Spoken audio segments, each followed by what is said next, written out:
Bank of Maharashtra या शाखेचे स्थलांतर थांबवा, ग्रामस्थांचे शाखेसमोर उपोषण।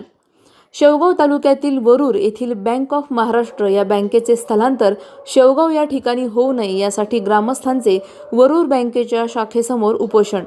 शेवगाव तालुक्यातील वरूर या गावातील ग्रामस्थांनी आज मंगळवार दिनांक 1 जुलै रोजी गावातील बँक ऑफ महाराष्ट्र या बँकेच्या शाखेचे स्थलांतर शेवगाव या ठिकाणी होऊ नये यासाठी उपोषण सुरू केले आहे।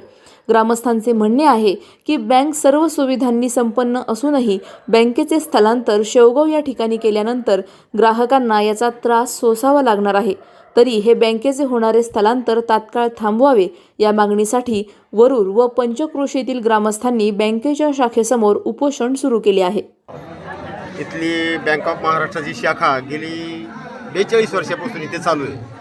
या बँकेत कोणताही फ्रॉड नाही, काही नाही। प्रशासन, बँक प्रशासन, खातेदार एकदम चांगलं वातावरण आहे, चांगलं सर्व्हिस त्यांना मिळते। चारी बाजूला डांबरी रोड आहेत, सगळ्या सुविधा असताना अचानक यांनी बँक हलवण्याचा निर्णय घेतला आहे। आणि तुम्हाला सांगू इच्छितो की शेवगावात सगळं सुविधा असताना ग्रामीण भागात महाराष्ट्र सगळं केंद्र सरकारसह ग्रामीण भाग म्हणतो खेड्याकडे आर्थिक सुबत्ता आली पाहिजे। मग ही बँक का हलवती 42 वर्षापासून?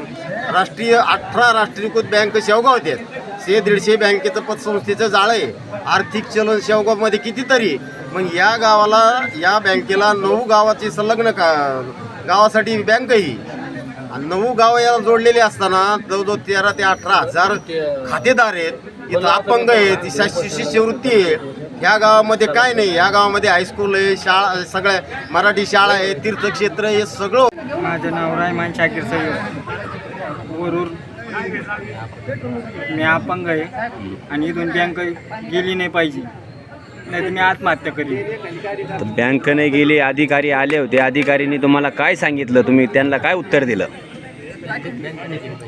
बँक नाही गेली पाहिजे।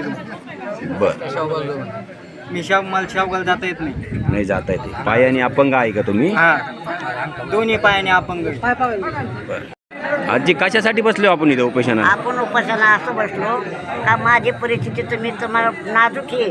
आम्हाला 10 रुपये जर द्यायला नाही तर आम्ही करायचं काय? दादा एवढं काम करायचं आणि यायचं इथं यायचं बसत होतं तांदळ्या पांदळ्या। एवढी जैन जत्रा बसली, तुम्ही मानून आमचं घ्यावं लागत आणि मागासवर्गीय माणूस तुम्ही एक काम करा, म्हाताऱ्या माणसाची सोय तुम्हाला करणं गरज आहे आणि म्हाताऱ्या माणसाला तुम्हाला दया उभं राहू द्या आमची।